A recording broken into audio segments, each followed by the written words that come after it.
सैनिकों ने जो कहा था कि हम संसद का घेराव नहीं करेंगे, ये सिर्फ एक ट्रेलर था कि हम अपने मामले के ऊपर संसद का घेराव करेंगे। आने वाले दिनों में अगर केंद्र सरकार हमारी बात नहीं सुनती है, 3 माननीय जजों की कमेटी नहीं बनाती है, तो अगली बार हम ये ट्रेलर नहीं दिखाएंगे, हम पूछेंगे।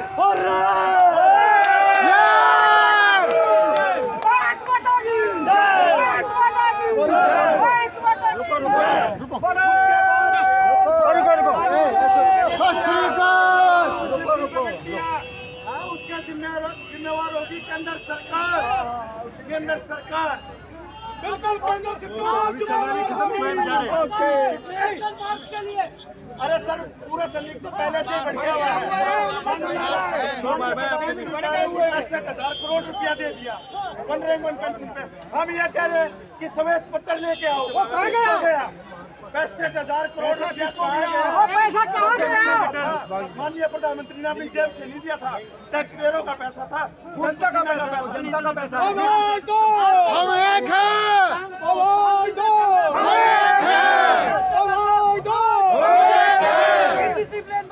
आज भी डिसिप्लिन में, आज भी अनुशासन में है। ये सरकार को यहाँ से एक हमने चेतावनी देने का काम किया कि अगली बार हम जो कहेंगे वही होगा।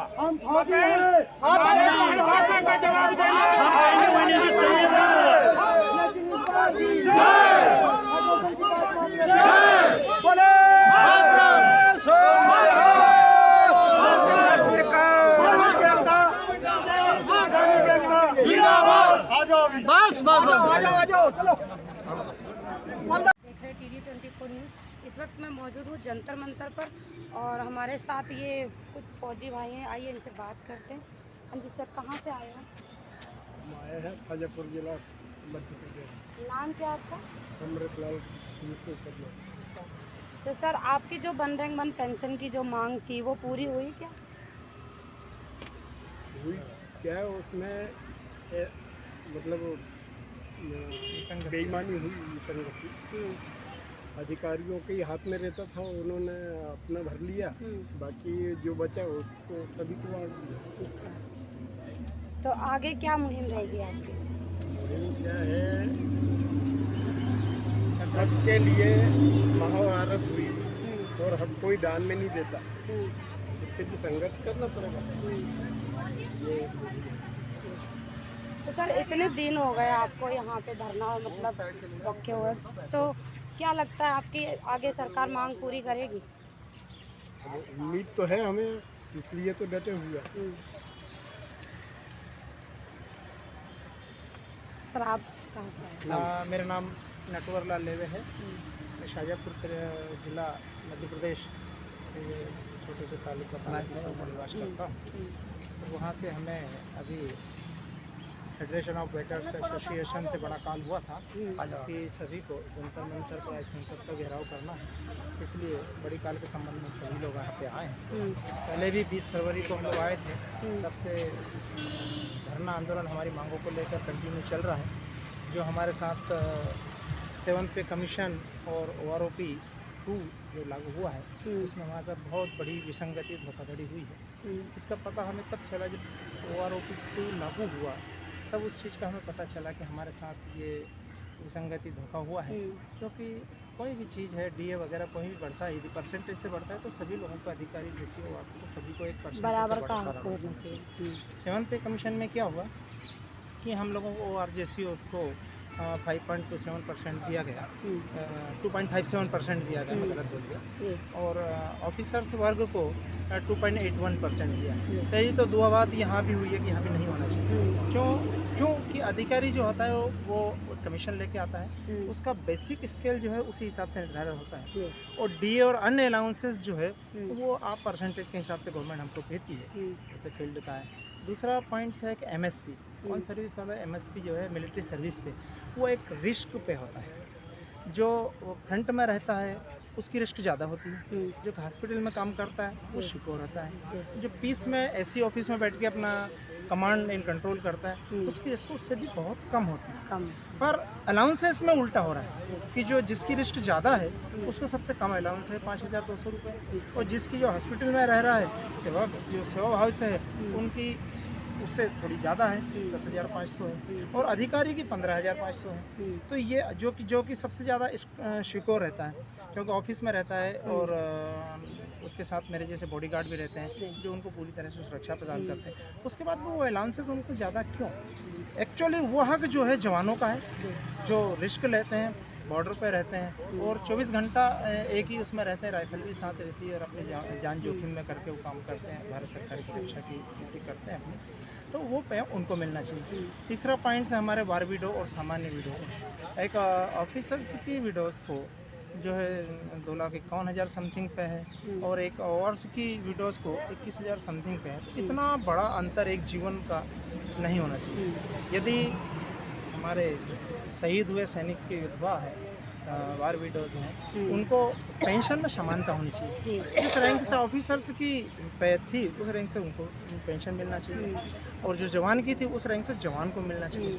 पर जवान को नहीं मिलते, अधिकारी को जो है 100-200 कुछ गुना जो है उनको 2.5 लाख रुपए बढ़ा दिया गया है, और अधिकारी जो ओआरसी की जो है जवानों की उनको 21,000 समथिंग है। अब बताइए इस ज़माने में, हाँ जो पुराने विडोज़ हैं उनको 9,000 समथिंग ही मिल रहा है, जिसमें आपका 7th पे कमीशन भी लागू हो चुका है। ओआरओपी में थोड़ा सा पे बड़ा है उनका, 12-15 हज़ार रुपये में एक विडो अपने 2 बच्चों का गुजारा बहुत मुश्किल से चलती है। दूसरी चीज़ की ओआरओपी जो लागू किया है, ये जिसकी लॉयबिलिटी ज़्यादा होती है उसके लिए ये हमारी शर्तें थी जो ओआरओपी माननीय प्रधानमंत्री जी ने 2015 में लागू किया। पर ओआरओपी मिलना चाहिए था जवानों और जेसीओस को, और मिल गया अधिकारियों को अधिकांश, क्योंकि एक जवान जेसीओ मेरे ख्याल से 37-38 साल की उम्र से लेकर 45 साल के बीच में जो है कंप्लीट पेंशन आ जाती है, और एक अधिकारी जो है वो 58 साल की उम्र में रहता है, तो उसकी लाइबिलिटी सर्विस रहते हैं, उसके बच्चे जवान हो जाते हैं, सारी लाइबिलिटीज़ उसकी पूरी हो जाती हैं, और वो अपने 60 साल में वैसे भी जो भारत में जितने भी अधिकारी कर्मचारी हैं वो 60 साल में रिटायर होते हैं, उसके बाद उनकी लाइबिलिटी कुछ नहीं होती, परिवार की लाइबिलिटी जो रहती है तो बच्चे करने लायक हो जाते हैं। हम लोगों के साथ हमारे परिवार की पूरी लाइबिलिटी होती है, हमारे बच्चे छोटे छोटे होते हैं, कहीं का 2री क्लास में, कहीं का 5वीं क्लास में पढ़ता होता है, उनकी पढ़ाई लिखाई का ध्यान भी करना है, अपना जीवन यापन भी करना है। तो ये ओआरओपी जो आज हवलदार रैंक का है, जेसीओ रैंक का जो पेंशन आ रहा है, उतना ही पेंशन उनको मिलना चाहिए जो आज से 15 साल 20 साल पहले आए। मतलब एक रैंक का एक पेंशन अभी और वर्तमान में। इसका गवर्नमेंट ने जो है क्लॉज किया था कि 2015 में से 19 तक 5 साल के बाद में उसको रिवाइज़ करना है।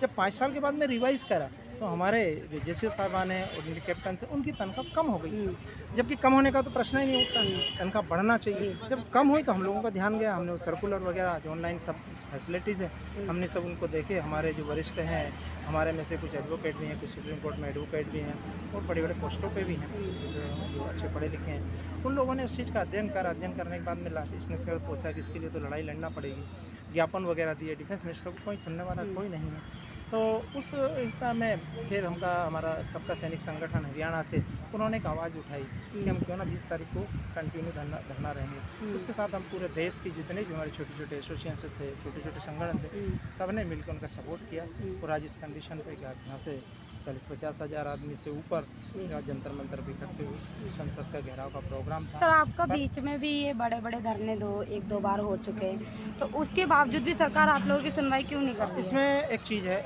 या तो हम सरकार को बहरी बोलें, या फिर हमारी आवाज़ सरकार तक नहीं पहुंच रही है, या फिर सरकार को हमारी आवाज़ तो पहुंच रही है, क्योंकि हमने ज्ञापन वगैरह डिफेंस मिनिस्टर वगैरह को भी दिए हैं, माननीय मंत्री महोदय को भी दिए हैं, उसके बाद माननीय सांसद महोदय को, पूरे देश के किसी भी पार्टी का जो हमारे क्षेत्र का सांसद था उसको हमने ज्ञापन दे के हमारी समस्याओं से अवगत कराया। तो गवर्नमेंट को ये तो मालूम है कि लोगों की समस्या इतनी गंभीर और जटिल है कि कोई भी तथ्य एक छतने में हाथ डालना नहीं चाहता, क्योंकि ओआरओपी जो लागू हुआ है तो हमारी ये मांग है कि हम ये कह रहे हैं कि संसद के गवर्नमेंट के पास बजट नहीं है, पर न्याय तो है, आप हमें न्याय तो दे सकते हैं। हमारी 3 सुप्रीम कोर्ट के रिटायर्ड जजों की आप एक कमेटी बना के, आयोग बना के इसकी जांच कर दीजिए। जो 7th पे कमीशन में जो लोग बैठे थे वो या गवर्नमेंट अपना पक्ष रखेगी, हम अपना पक्ष, हमारी फेडरेशन ऑफ एसोसिएशन अपना पक्ष रखेगी, उसके बीच में जो भी वो निर्णय करेंगे वो हमको सबको मान्य होगा। सर आपकी लड़ाई सरकार से है या आपके ऊपर बैठे अफसरों से है? आज की तारीख में हमारी लड़ाई सरकार से, क्योंकि अफसर जो हमसे ऊपर बैठे थे उन्होंने भी यदि दुर्भाव किया है तो सरकार के कंधे पर बंदूक रख के चले। मानते हैं कि सरकार ने 4th पे कमीशन, OROP का और 5th पे कमीशन का एक बजट अलग, उस बजट को डिस्ट्रीब्यूशन करने की जवाबदारी उस कमेटी की थी जो 7th पे कमीशन में बैठी थी या OROP में जो कमेटी बैठी थी। उस OROP में कमेटी में बैठने वाले लोग अधिकांश ऑफिसर्स थे और ऑफिसरों ने अपनी अपनी जो है बात को मान लिया, वो अपने इधर डाइवर्ट कर लिया और पूरा शेड्यूल लागू करके और गवर्नमेंट को दे दिया। वित्त विभाग ने उसको सैंक्शन कर दिया। फौजी दो धड़ों में बट गए थे। एक सुरेंद्र का भी तबका था जो यहाँ पे ही डबल 2 धरने चल रहे थे यहाँ पे लगातार, वो भी आज आपके साथ ही थे या नहीं आपके साथ? देखो, सैनिक कोई धड़े में नहीं बटता, हम सब सैनिक एक हैं और हमारी मांग एक है। जैसे आप इसका थोड़ा सा एक उदाहरण में बहुत पीछे ले जाता हूँ, 1947 से पहले बहुत से संगठन थे जो आज़ादी की लड़ाई लड़ रहे थे, पर लक्ष्य सबका एक था। हम लोगों भी, यदि हमारे दूसरे फेडरेशन भी अपनी बात कर रहे हैं, हमारा लक्ष्य एक है कि सुप्रीम कोर्ट से 3 जजों से जो अब कमेटी बना के और उसकी जांच करवाई जाए और जो दोषी है उसके खिलाफ कार्रवाई की जाए, हमें जो अपना हक मिलता है वो हमें दे दिया जाए। सर, आज कुछ आप लोगों के साथ कुछ ज़्यादा अत्याचार नहीं हुआ है? जितनी आपकी संख्या थी उसके हिसाब से इस जंतर मंतर के मंच को दूसरे लोगों को बांट दिया गया आपका। ये हमारे साथ अन्याय हुआ है। ये जानबूझ के सरकार ने किया है, क्योंकि वो धरना कल भी हो सकता था और सोमवार को भी हो सकता था। अब ये दिल्ली की एडमिनिस्ट्रेटिव की रिस्पॉन्सिबिलिटी है, क्योंकि मैंने जब आया था जितने लोग आपके अंदर थे उतने लोग आपके वहाँ तक थे, कनॉट प्लेस तक इतनी भीड़ थी, लाखों की तादाद में आपके लोग थे। अगर वो अंदर दूसरा धरना ना होता तो आपके सारे लोग अंदर चले जाते, लोगों को दिखता कि आपका कितना बड़ा धरना है, लेकिन ना दूसरे धरने को आज ही परमिशन दी सरकार ने। ये हमारे साथ दुर्भाव हुआ है और उसका एक कारण ये भी हो सकता है कि हो सकता है इनको कम समय देंगे, कम जगह देंगे तो ये अपने आप पकड़ जाएंगे। पर सैनिक अपने लक्ष्य की प्राप्ति के लिए कुछ भी करने को तैयार है। कोई भी जब युद्ध होता है, यदि उसको बॉर्डर पे जाना है और उसको एरिया एक फतेह करना है, उसके लिए चाहे कितनी भी कुर्बानी देनी पड़े वो बराबर कुर्बानी देता है और अपने लक्ष्य को प्राप्त करता है। वो ये नहीं देखता कि मेरा आर्थिक नुकसान हो रहा है, मेरा शारीरिक नुकसान होता है, पर उसका लक्ष्य होता है मुझे देश के लिए काम करना है और मुझे वो हासिल करना है। तो अभी भी हमारा लक्ष्य एक ही है कि जो विसंगतियाँ हुई है उसकी 3 सुप्रीम कोर्ट जजों से जो है उसकी जाँच करवाई जाए और जो आयोग निर्णय करेगा वो हमें मंजूर है। हम अपने लक्ष्य तक पहुँच के रहेंगे, चाहे इसके लिए हमें कुछ भी करना। आज कुछ आपको आश्वासन मिला सरकार की तरफ से? हाँ, हमारी फेडरेशन के कुछ अधिकारियों को आश्वासन कुछ नहीं मिला, खाली इतना सा अनाउंस किया था कि हमारी जो है वो धरना सरकार ने उसको ले लिया है कि हाँ आप लोगों ने धरना दिया था एक उपस्थिति के तौर पर। बाकी हमें फाइनली कोई आश्वासन हमारी नज़रों में और ना हमारी फेडरेशन के वरिष्ठ अधिकारी हैं, हमारे राठौर साहब हैं अध्यक्ष, उन्होंने भी इस प्रकार की कोई घोषणा सर की है। अभी हम स्टेज से सर को देख रहे थे एक कॉल करते हुए कि सरकार ने हमारी बातें नहीं सुनी तो शायद हम इससे ज़्यादा भीड़ और इकट्ठी करेंगे, लेकिन शांति के साथ करेंगे। लेकिन सरकार की तरफ से अभी तक आप लोगों की बातें नहीं सुनी गई हैं। अगर इससे ज़्यादा भीड़ इकट्ठी होगी तो सरकार शायद आपकी बातें सुन ले। देखिए, भीड़ इकट्ठी करना, हम लोग सैनिक हैं और एक बहुत मजबूती से हम राष्ट्रभक्त भी हैं और हम अपने लक्ष्य को लेकर कोई ऐसा काम ना करें जिससे राष्ट्रीय संपत्ति को या देश की संपत्ति को क्षति पहुंचे या नुकसान पहुंचे या किसी की भावना को आहत हो। हम ऐसा कोई काम नहीं करेंगे। संविधान के दायरे में रहकर अनुशासनात्मक तरीके से अपनी मांग को रखेंगे और धरना आंदोलन बराबर चलेगा। शांतिपुर गांधी जी ने भी दांडी यात्रा निकाली थी, लाखों भीड़ जुटी थी, उन्होंने शांति से निकाली थी। आपका मार्च भी ऐसे शांति से आगे, अभी आप जाम करने जा रहे हैं, वहाँ जा रहे थे, विधानसभा जाने का प्लान था, आपको रोक दिया गया, लेकिन आगे भविष्य में शायद हो सकता है कि आप लोगों की इससे ज़्यादा संख्या देख सकते हैं हम। हो सकता है, हाँ, ज़्यादा संख्या तो होगी, ये तो निश्चित है, पर उसके लिए हम अपनी और चेंज करेंगे या फिर अगर ऐसा भी हुआ तो करो मरो की नीति अपनाएंगे और अपना लक्ष्य पूरा करेंगे। चलिए, बहुत आप कुछ कहना? मैडम, हमने कुछ कहना है, ये देखो थोड़ा सा अब हम जा सकते हैं। हाँ, बहुत बहुत धन्यवाद साहब। थोड़ी सुनाई करो मेरी भी।